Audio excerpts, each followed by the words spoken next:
السلام عليكم ورحمة الله وبركاته. طلبة الصف الثالث الثانوي دفعة 2024، أهلا بكم. أخباركم عاملين إيه؟ يا رب كلكم تكونوا بخير. أنا مستر عيد مدحت، مدرس اللغة الإنجليزية للثانوية العامة، وأنا هنا في قناتي بقدم فيديوهات لطلبة الثانوية العامة ونناقش مع بعض كل السكيلز الموجودة عندنا في المنهج. بس خلاص، طالما وصلك الفيديو تنزل تعمل لنا لايك وتعمل لنا سبسكرايب للقناة عشان يوصلك جديدنا أول بأول. إن شاء الله النهاردة هنناقش مع بعض يونت 2، وفي الفيديوهات اللي فاتت كنا ناقشنا فيها يونت 1، سواء بقى بالجرامر اللي فيها أو لانجوج نوتس أو الحل بتاعها. هسيب لك اللينكات بتاعتها في الديسكربشن او في اول كومنت. ان شاء الله في الفيديو بتاع النهارده هنناقش فيه يونت 2 سواء الجرامر او اللانجوج نوتس. يلا كده بسرعه جهز الفنجان القهوه بتاعك او كوبايه شاي حسب ما تحب، ورقه وقلم، ويلا نبدا الفيديو.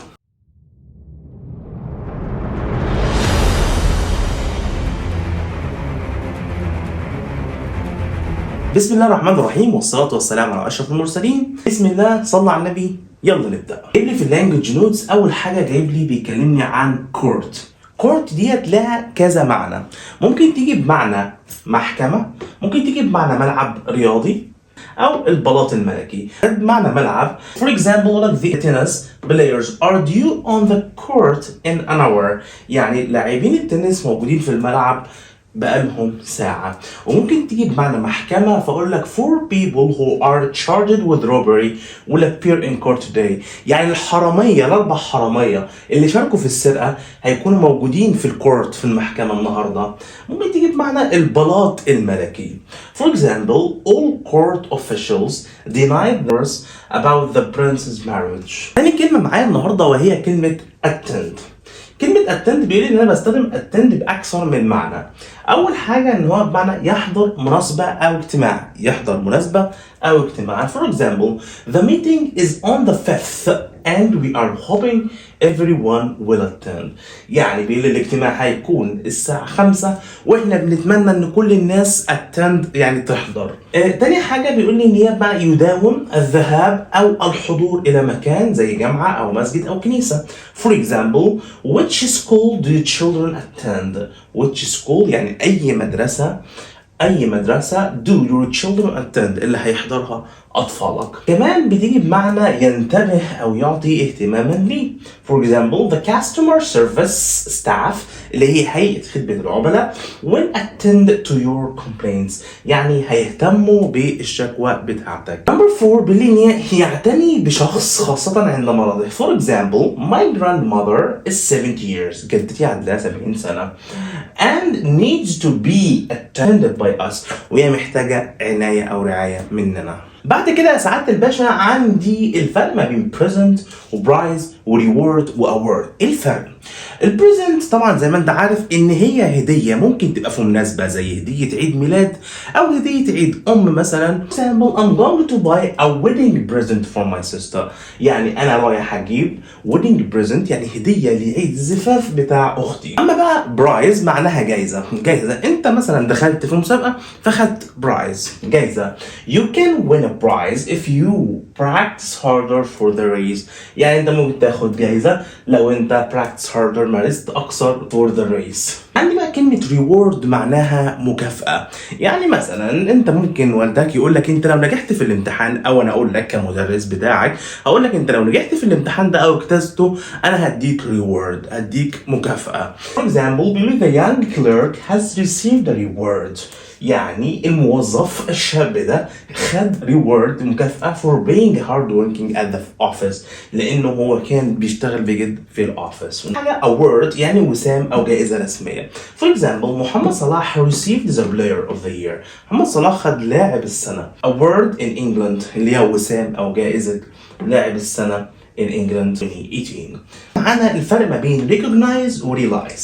recognize بيقول إن هي بتيجي بمعنى يتعرف على، يعرف شخصا أو شيئا لرؤيته أو سماعه أو المرور به من قبل.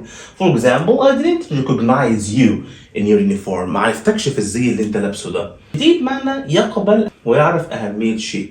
تمام. For example, the new doctor، الدكتور الجديد tried to get his work recognized by the medical profession، عايز يعرف، بيحاول ان هو get his work recognized، يخلي العمل بتاعه medical profession، مهنة الطب. اما كلمة realize معناها يدرك، يعرف أو يفهم شيء. For example, do you realize you are an hour late؟ أنت مدرك إن أنت متأخر ساعة كاملة. يحقق شيء. She never realized her ambition. هي ما قدرتش إن هي تدرك أو تحقق حلمها أو طموحها of winning an Olympic gold medal، ان هي تفوز بالميداليه الذهبيه في الاولمبياد. الفرق اللي عندي بعد كده وهو الفرق ما بين stereotype وايمج وريبيوتيشن. كلمه stereotype الصوره النمطيه ديت غالبا بتكون غير صحيحه. For example, the new film defies the stereotype of women as passive victims. عندي بعد كده image معناها صورة، رأي عن ممكن تيجي بمعنى صورة أو ممكن تيجي بمعنى رأي عن شخص أو شيء، خاصة عن طريق دعاية ما. يقول لك الايمج بتاعنا، الايمج بتاع الشركة بتاعتنا، شركتنا عاملة ازاي في عيون الناس أو في عيون المنافسين. For example, the company needs to create a new image for itself. الشركة بتسعى إن هي عايزة تعمل لنفسها image، شكل أو صورة. الريبيوتيشن اللي هي السمعة، سمعة الشركة، سمعة المكان، سمعة الشخص. For example, the restaurant، المطعم has an excellent reputation. المطعم ده عنده سمعة ممتازة and attracts many customers، وبيجذب عملاء كتير. ده الفرق ما بين stereotype وimage وريبيوتيشن. الكلمة اللي بعد كده وهي كلمة figure. كلمة figure زي ما انت عارف ان هي لها كذا معنى. بيقول ان كلمة figure بتستخدم بمعنى رقم يمثل كمية محددة زي التقديرات رسمية أو حكومية. For example, official figures show that the crime rate is falling. يعني بيقول لي إن الأرقام الرسمية بتبين لنا إن الجريمة أو معدل الجريمة crime rate is falling، بدأت إن هي تقل. نمبر 2 بيقول ان هي بمعنى مقدار محدد من المال. For example, the cost of the new project، التكلفة بتاع المشروع الجديد may be an estimated figure 200 million. يعني التكلفة بتاع المشروع الجديد ممكن أن تقدر بمقدار 200 مليون. نمبر 3 هنا ممكن تبقى شخص مهم أو مشهور، زي لك مثلا أنا public figure، شخصية مشهورة. Usain Bolt is one of the most popular figures in athletics. بيقول إن Usain Bolt ده شخص من أشهر أو من أشهر المشاهير في لعبة ألعاب القوى. نمبر 4 بتيجي بمعنى قوام، شكل الجسم. For example باللي خاصة بالإيه الخاص بالنساء، القوام. Most women are keen on watching their figure. يعني معظم النساء مهتمين جدا بمشاهدة الفيجر، مهتمين بالقوام، شكل أو رسم توضيحي في كتاب أو مطبوعات. The results of the experiment are illustrated in figure 3 in page 20. يعني بيقول النتائج بتاع التجربة هتكون موجودة ومرسومة وموضحة في الشكل رقم 3 صفحة 20. كده بالنسبة لمعاني كلمة figure. كده عندي الفرق ما بين disabled أو handicapped، special needs، learning difficulties. Disabled or handicapped means معاق جسديا، عنده إعاقة في جسمه. Disabled equals handicapped, not able to use a part of your body, probably or not able to learn normally because of a permanent problem. يعني ايه الشخص الديسيبلد او الهانديكاب؟ هو شخص عنده اعاقه، مش قادر يحرك جسم او مش قادر يستخدم جزء من جسمه من اعضائه. Disabled people should have the same rights and choices as everyone else. بيقول ان الناس المعاقين لازم ان هم يبقى عندهم نفس الرايتس، نفس الحقوق والاختيارات بتاع اي شخص تاني. عندي بعد كده special needs اللي هي الاحتياجات الخاصه. الاحتياجات الخاصة اللي if someone has special needs they have physical or mental disabilities. يعني بيقول لك لو شخص محتاج لاحتياج خاص ده بيبقى ان هم عندهم physical او mental disabilities، يا اما عندهم اعاقة جسدية او اعاقة عقلية. For example, really children with special needs. الأطفال اللي عندهم احتياجات خاصة are allowed مسموح لهم to join the same schools إن هم ينضموا لنفس المدارس as other normal ones زي الآخرين. Learning difficulties أو learning disabilities. If someone has learning difficulties لو شخص عنده صعوبات تعلم they have difficulty learning عندهم صعوبة في تعلم basic skills المهارات الأساسية for students skills or information أو المعلومات. Our school has special courses. المدارس بتاعتنا بتعمل كورسات خاصة for students with learning. طبعا اللي عندهم learning disabilities عندهم صعوبات تعلم زي الديسليكسيا اللي هي صعوبة أو تعثر القراءة. كده الفرق ما بين disabled or handicapped أو special needs أو learning difficulties. عندي فرق بين program ودوكيومنتري وبودكاست. البروجرام هو برنامج تشاهده في التلفزيون أو تستمع له في الإذاعة. For example, what's your favorite television program? I watched an interesting program about that elections last night. أنا اتفرجت على برنامج شيق عن elections عن الانتخابات last night امبارح. Documentary يعني فيلم وثائقي بيوثق أحداث حقيقية. For example, really I watched a moving documentary about homeless people. اتفرجت على فيلم وثائقي عن الهوملess people اللي هم الناس همش ملجأ homeless اللي هم المشردين. البودكاست تدوين صوتي ده بيكون ملف صوتي. The interview is available as a podcast يعني الحوار ممكن تلاقيه بودكاست يعني صوتي. بعد كده عندي الفرق ما بين classmate و colleague. classmate هو زميل الدراسة. أسامة has been my classmate for years. We are in the same class. يعني الواد أسامة ده صديقي أصلا أو زميل الدراسة ليا من سنين. إحنا في نفس الفصل. أما colleague مختلفة طبعا لأنه زميل في العمل.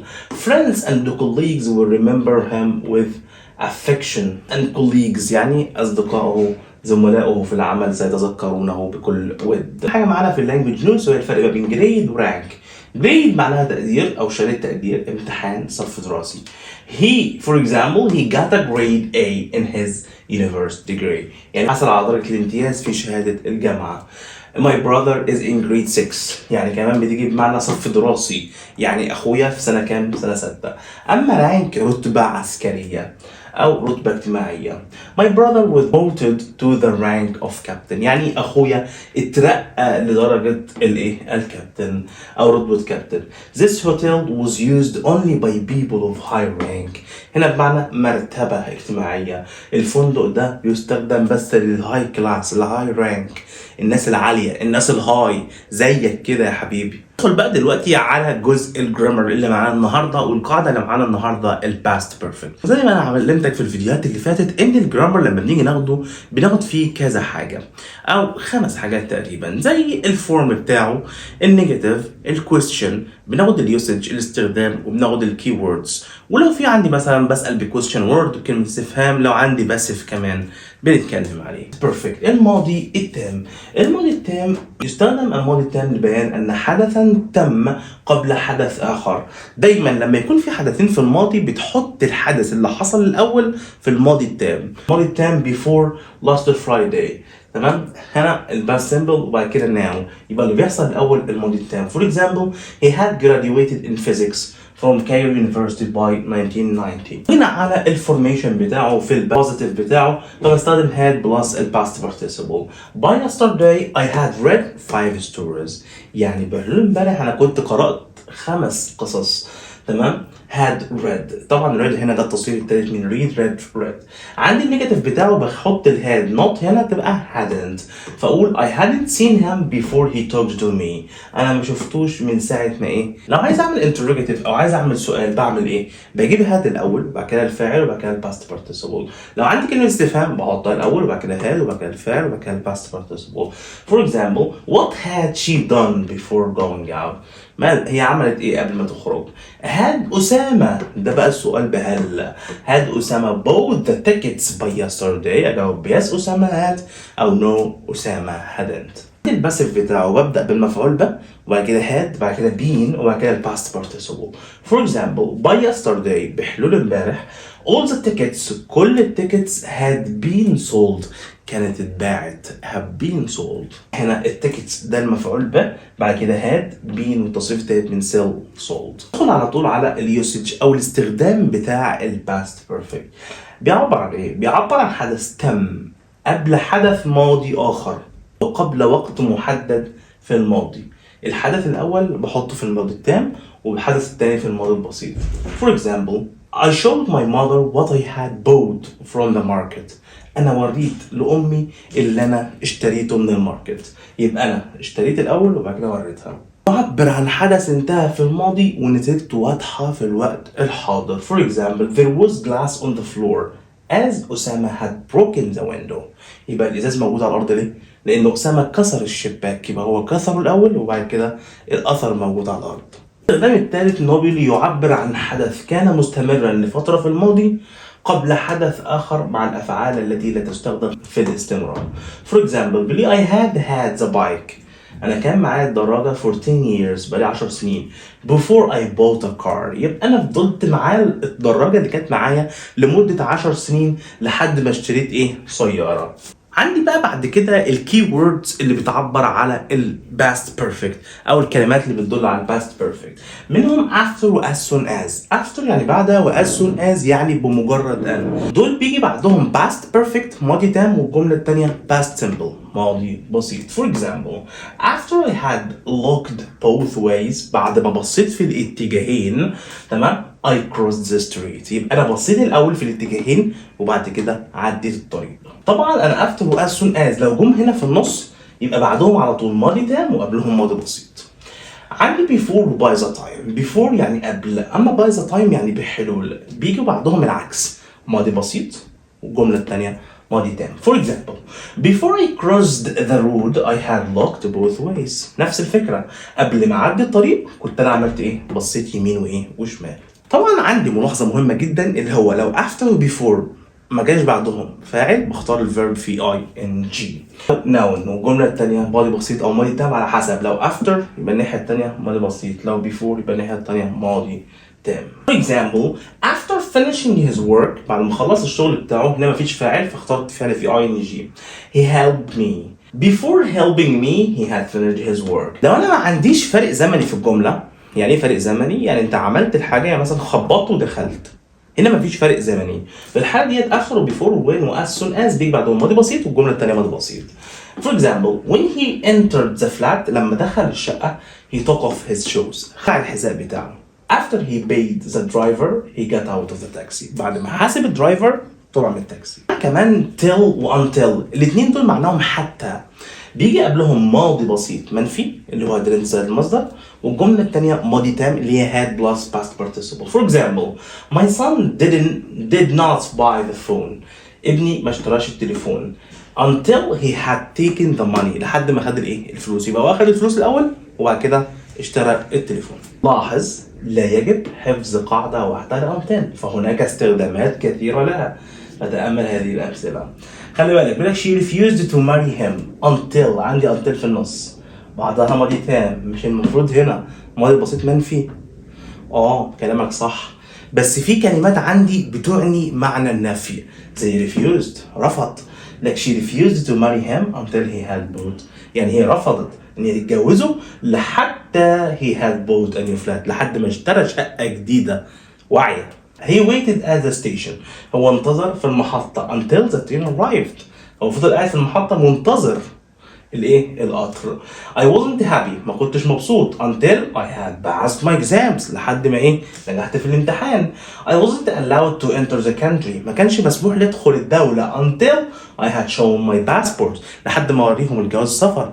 ما رضوش يدخلوني الدولة لحد ما وريتهم جواز السفر بتاعي. تعال ما نشوف الفرق بين when ومعني when في الجمل التالية. when ماضي بسيط ماضي تام. When he reached the station, the train had left.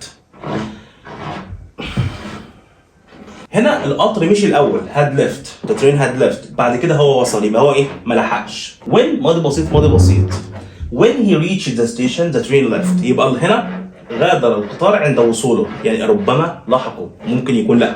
بعدها past perfect past simple ماضي تام ماضي بسيط For example, when he had reached the station, لما وصل المحطة القطر وصل. يبقى هو وصل الأول وبعد كده القطر إيه؟ وصل، يبقى هو لحق القطر. ينفع استخدم كلمات زي ever و never و already و yet عشان أبين إن الماضي التام، إن هو الحدث الأول. For example, I saw جلال last night. شفت جلال البارح. I had never seen him before. ما شفتوش قبل كده. Number 4 بلي إذا وجد أكثر من حدثين في الجملة يجب تحديد الحدث الأول ليوضع ماضيا تاما والأحداث الباقية في الماضي البسيط. As soon as I saw أحمد، بمجرد ما شفت أحمد I realized that اعتقدت أو أدركت أن I had met him before. أقدم حدث فيهم إن أنا قابلته قبل كده، استخدمت had met إن أنا قابلته في الماضي التام، وبعد كده الباقي كله في الباست سيمبل في الماضي البسيط. ندخل بقى دلوقتي ان شاء الله على الباست بيرفكت كونتينيوس، الماضي التام المستمر. نفس الفكره، هناخد الفورم بتاعه، هناخد النيجاتيف، الكويستشن with WH question، الباسيف and the usage والاستخدام and the keywords. الباست بيرفكت كونتينيوس او الماضي التام المستمر بيتكون من had been plus verb plus ing. For example, when I met علي، لما قابلت علي he had been walking for 2 hours. كان بيمشي بقاله ساعتين، كان ماشي بقاله ساعتين.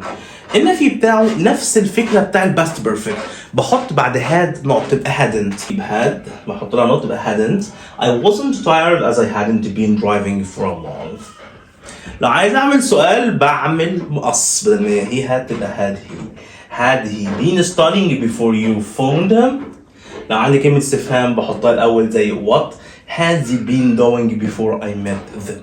يعبر عن حدث كان مستمرا في الماضي، تمام، بدأ وانتهى في الماضي قبل وقوع حدث آخر. For example, they had been looking for a house. بقالهم 6 شهور بيدوروا على بيت. Before they found that one they liked. لحد ما لقوا اللي هم حبوه، آخر واحد. يعبر عن حدث استمر الفترة في الماضي ونتيجته كانت واضحة في الماضي. For example, she had been working. هي كانت بتشتغل hard that day, all day. That day في هذا اليوم. لذلك she was tired. كانت مرهقة. يأتي الماضي التام مستمر مع أفعال يمكن أن تستغرق فترة أطول زي wait, do, study, live, work, stay, play, watch, sleep, paint, read, write, talk, run, walk, travel. For example, she had been training for 3 years. قعدت تتدرب لمدة 3 سنين when she entered the race. عشان كانت هتدخل السباق. استخدم الماضي التام مستمر مع الكلمات الآتية زي for و since, how long, before و until. For example, علي have been trying to call me for 10 minutes. علي قاعد يحاول يكلمني لمدة 10 دقايق before I finally answered the phone. لحد ما أنا في الآخر رديت عليه. إيه الفرق بين الماضي التام المستمر والماضي المستمر الذي يعبر عن حدث كان مستمر وقطع حدث آخر؟ When the race started، لما السباق بدأ it was raining، الدنيا كانت بتمطر and the streets were wet. يبقى بيقول لي ان ما زالت تمطر عندما بدأ السباق. يبقى السباق لما بدأ كانت الدنيا عمالة تمطر واستمرت. When the race started it had been raining and the streets were wet. يعني لما السباق بدأ ما كانتش بتمطر، بس كانت قد توقفت قبل بداية السباق، ولكنها استمرت فترة قبل البداية وبعد كده وقفت. إذا ذكرنا مرات حدوث الفعل، لو قلنا الحدث ده حصل كم مرة، بستخدم الماضي التام مش الماضي التام المستمر. When I met أحمد، لما قابلت أحمد he had typed، كان عمل 3 reports، كان عمل 3 تقارير. لا نستخدم أفعال الحالة الستيتيف verbs اللي هي زي like و hate و love وديسلايك والحاجات دي مع الماضي التام المستمر. It was 5 p.m. الساعة كانت 5 مساء. He had a headache، كان عنده صداع طول اليوم. ما استخدمش بقى had been having، ما استخدمش ماضي تام مستمر، لا استخدم ماضي تام بسيط. هندخل بقى دلوقتي على الcomparative and superlative اللي هي صيغة التفضيل وصيغة المقارنة. بص معايا، لو عندي one syllable يعني الصفة والادجكتيف اللي عندي صغيرة بحط لها ER بعد كده than، ده في الكومباراتيف. أما في صيغة التفضيل بستخدم ذا وفي آخرها EST. يعني مثلا tall تبقى taller than، the tallest التفضيل بتاعها. young younger than the youngest. soft softer than the softest. طب لو الصفة آخرها بس بحط R بس تبقى large larger than the largest. wide wider than the widest. لو أنا عندي 2 or more syllable، لو عندي الادجكتيف بتتكون من كذا مقطع، في الحالة دي بستخدم more أو less في المقارنة، أو the most و the least في التفضيل. For example, modern تبقى more modern than أو the most modern. expensive more expensive than أو the most expensive. عندي بقى صفات irregular صفات شاذة زي good تبقى good better than the best bad worse than the worst little less than the worst much أو many more than the most far further than أو further than the farthest the furthest. ده كان اللي احنا اتكلمنا فيه كان الكومباريزن المقارنه لو بقارن بين حاجتين بقول الحاجه ديت اكبر من دي او التفضيل بقول ان الحاجه ديت افضل من كل الحاجات دي. طيب لو انا عايز اعبر عن التساوي عايز اقول ان الحاجه دي قد الحاجه دي يا ترى بستخدم ايه؟ بص معايا بستخدم as صفه as يعني تماما مثل تمام زي عمر is as clever as احمد يعني عمر نفس شطاره احمد تمام. إيمان عايزة فيها بقى تمام بحط isn't قبل الصفة.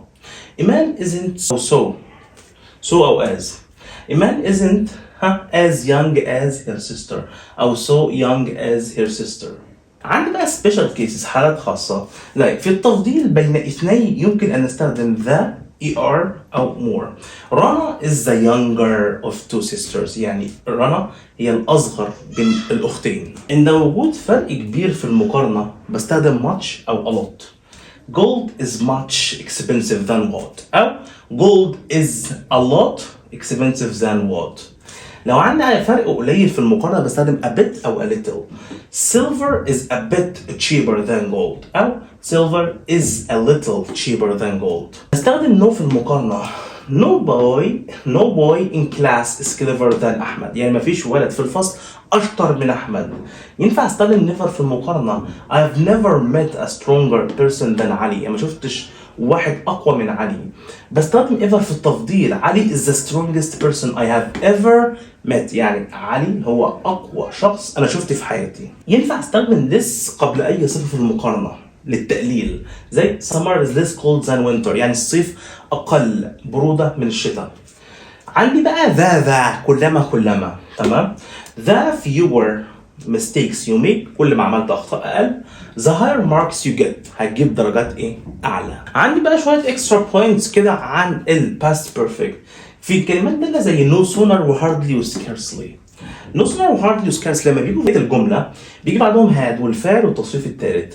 then بتيجي مع no sooner بس تمام أما الباقي بيجي مع when والجملة الثانية past simple. for example no sooner had Marwa found the money than she reported it to the police يعني مروة لم تكد ان هي خلاص لقت الفلوس وبلغت الايه وبلغت البوليس. لو no sooner و hardly و scarcely جم في نص الجملة تمام او جولك بسمول لتر بتعمل ايه؟ ببدا بالفاعل بجيبهم ما بين هاد والتصريف الثالث فاعل هاد وبعد كده هما وبعد كده التصريف الثالث. وعندي الكلمات ذان افتكر ان هي مع no sooner والباقي بياخد when والجمله الثانيه past simple. for example مروه had hardly found the money when she reported the police. انا عندي هنا hardly جت في النص ما بين هاد والتصريف الثالث وعندي when والجمله الثانيه ماضي بسيط.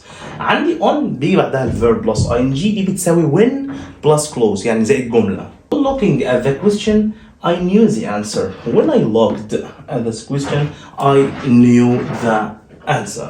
لما نشوف having بيجي بعدها past participle تصريف ثالث دي بتساوي after بعد والجملة الثانية past perfect. For example having booked the tickets بعد ما حجزت التذاكر I took the train to أسيوط خدت القطر لأسيوط بتساوي after I had booked the tickets I took the train to أسيوط. كمان it wasn't until و it was only when إنه فقط عندما ولم يكن حتى بيجي بعدهم ماضي تام that والجملة الثانية ماضي بسيط. For example it was only when he had finished his work that he helped me. بنلاحظ الفرق ما بين استخدام المبني المجهول مع الماضي البسيط ومع الماضي التام. After the food had been cooked it was eaten. بعد ما الطعام طبخ طهي it was eaten أكل. ده ماضي تام مبني المجهول ده ماضي بسيط مبني المجهول.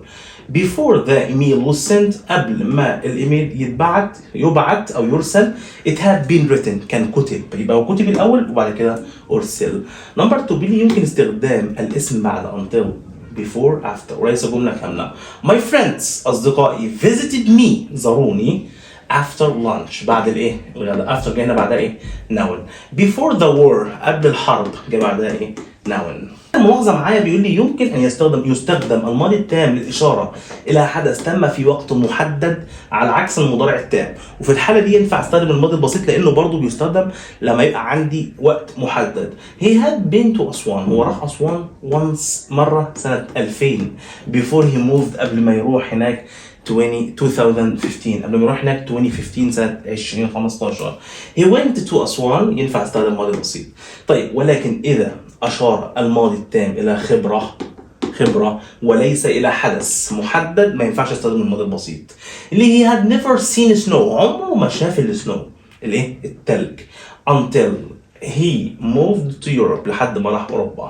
ما ينفعش أقول هنا he never saw، تمام؟ لأن هنا خبرة أو تجربة مر بيها فاستخدم الماضي التام.